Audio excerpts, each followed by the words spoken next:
Hey everyone, it's Alice and I'm here to share my 10 2022 New Year's resolutions for our last day of Bookmas.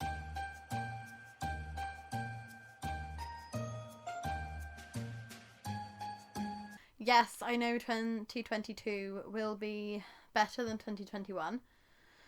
Hopefully. We do not know that. I mean, I can't see how it could get any worse, so let us cross all of our fingers on that one. But I also know that 10 New Year's resolutions is ridiculous. I'm always very ambitious and I always want to try to challenge myself to do more than I know I'll be able to, just so I can achieve at least some of the things, and then I've got other things that I can work upon. But this year I'm giving myself 5 personal resolutions and 5 bookish resolutions, which might help a little bit more. Normally it's just general stuff like exercise more, eat healthy, but I've tried to be a bit more specific and I've tried to split them up. So I will share these 10 with you, and then if you've got any New Year's resolutions that you'd like to share with me, pop them down in the comments. We will be seeing you tomorrow because we're going to be going back to our regular schedule of Saturday, Tuesday and Thursday videos. So because New Year's Day is a Saturday, you get an extra day of Bookmas from us. But thank you so much for all of your support throughout the last month when we've done a video every single day. We're nearly on 600 subscribers, which is super duper cool and not like so much higher than I ever thought that this channel would get. So that's been really, really fun. It's been great to see us growing throughout the year. Let's hope that 2022 continues that. Without further ado, I'm going to share my 5 bookish resolutions first and then my 5 personal resolutions. So my first bookish resolution, by the way, sorry if you can hear any banging and crashing upstairs, it's too cold for Sean to take the babies out, so Sean has taken them upstairs and it sounds like they are demolishing the bedroom. My first bookish resolution is to read 10% a day. So this means that whatever book I'm reading, whether I'm reading it physically, whether I'm reading it on the library app, whether I'm reading it on my Kindle, I'll try to read 10%. So if I'm reading 2 books, I can read 5% in each. If I'm reading 3 books, then 3 and a bit % in each, as long as I'm hitting that 10% mark across as many books as I'm reading. I was doing this towards the start of the year. It does mean that you finish a book every 10 days. So that is a good place to start for me, because my second resolution is to read 100 books in the year again. So normally I read between 2 and 300. The fact that I only read 116 books this year is a point of contention. I'm a little bit mad at myself. I wish I had managed to do more, but I've had this 4-month reading slump and work has been crazy. Hopefully in the new year, because I'm getting more used to the workload and I'm getting more used to the working pattern, I'm reading more now. So hopefully I'll get that ball rolling again properly and it won't stop.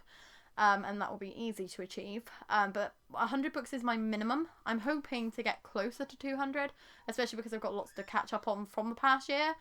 But I might also read some bigger books, so then 100 is still good, because instead of 200 shorter books, I'll be reading 100 bigger books. That's comparable to me. My third bookish resolution, which I'm a little bit nervous about sharing, is to try to hit 1,000 subscribers. It's the next goal in my mind. We were aiming this year to get to 100 and we managed to get to nearly 600. So I mean, we've passed the 500 mark. Might as well aim for the 1,000 mark, because we've already gained like that many subscribers in 1 year. We should be able to do that again in the next year.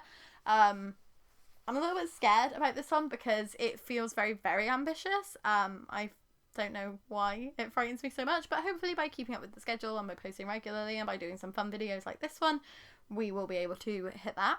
My fourth bookish resolution is kind of a personal resolution at the same time, but it's to go back to blogging once a week. So if you didn't know, I started off blogging back in 2014. I was Everything Alice, and then I moved over to the Bumbling blogger at the very beginning of 2018, and then started this channel, which is also the Bumbling blogger. But I still have the blog. I just managed to post for like 6 months, and then I have 6 months of radio silence, and then I post for 6 months, and then I forget again. So I'm going to aim to post less often but continually. So instead of posting like 4 times a week every week for the first 4 months, just post once a week for the whole year. That's better, right? But we'll aim for that, because then I'll be reviewing more of my books, and that will be nice because I've missed typing my thoughts on books, even though I do enjoy talking about them. And my fifth resolution is probably the most controversial one, because it's to downsize my book collection. As you can see, we have a lot of books. If you've seen any of our videos, you'll know we're hauling basically 50 plus books every single month recently, which is just ridiculous and not sustainable, and we don't have the room for it, and we need to stop.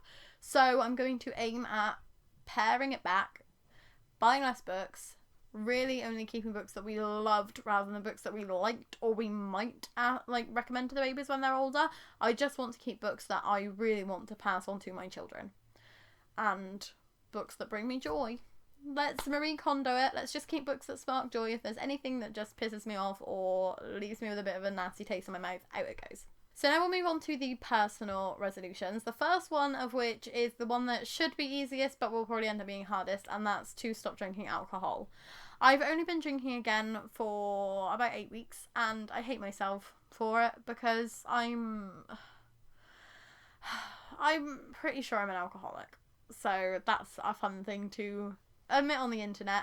But when I start drinking, I just can't stop, and I have a lot of problems with moderation, and I have a lot of problems with switching off that part of my brain. Like, once I've had a drink one day, it's all I can think about the next day, and then the next day, and then the next day, until I get that next drink, and then I don't want to stop, and it's not healthy, and I hate it, and it's always been the way that my relationship with alcohol has worked.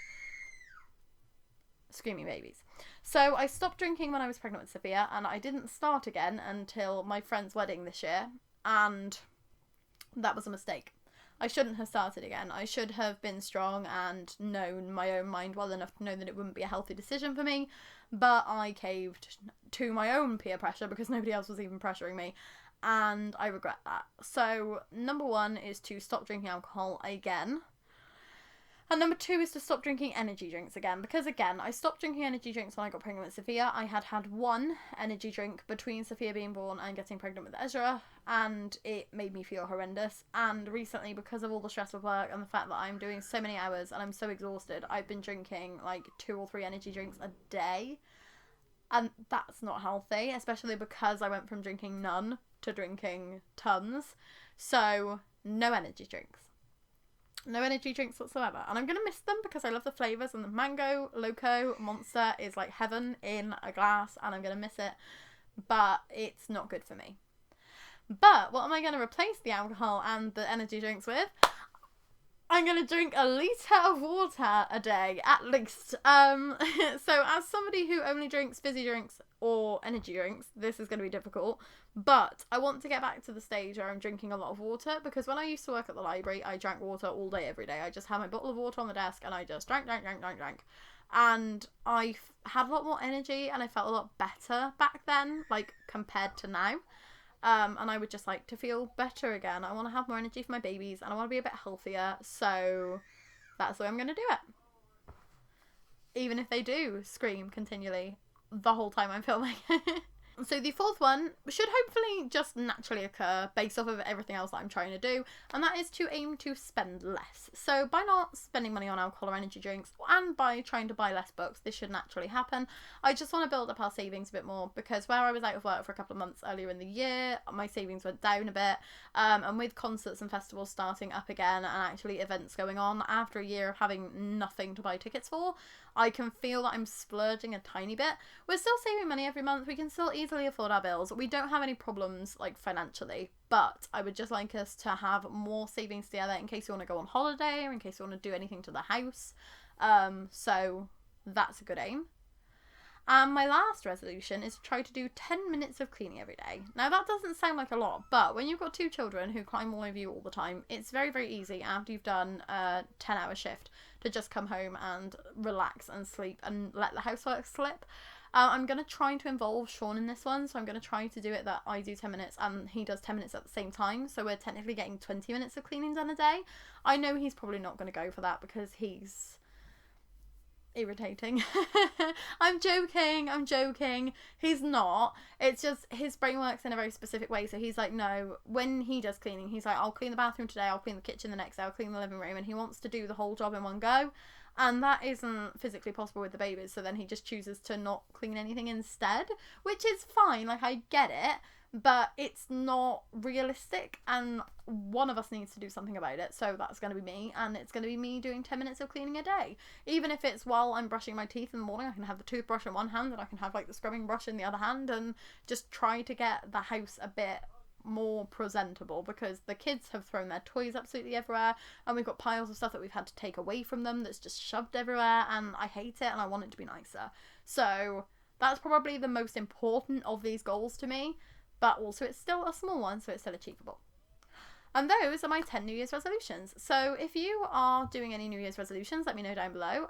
Once again, thank you for coming along with us on this Bookmas journey. If you've liked this video, please give it a like. And if you'd like to subscribe, we would be super duper grateful. Remember to hold me accountable to these throughout the year. So if it gets to the end of January and I haven't read any books, be like, you said you'd read 10% a day. And then hopefully it will remind me every single month that I need to keep on with these goals rather than just starting in January, forgetting by the middle of January, and then feeling shit for the rest of the year. Thank you so much for watching. Have a wonderful new year and enjoy fireworks and kisses with your family and all of that shiznit. See you tomorrow. Bye.